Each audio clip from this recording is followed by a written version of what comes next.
this coming 2028, may posibilidad po bang tumakbo kayo? Ma'am, please! Oh, please! Please! Yes, ma'am. Para mapaghandaan namin lahat. We are Maghahanda tayo!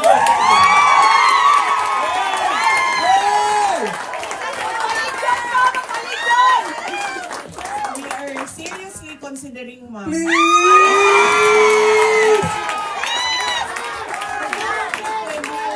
Tumutuloy yung Yes! Mama, awa ka! Ikaw lang ang pag-asa yan. Asa lang namin! Yes, I really believe that our country will be great, and I really believe. It will be with you! Hey! Please!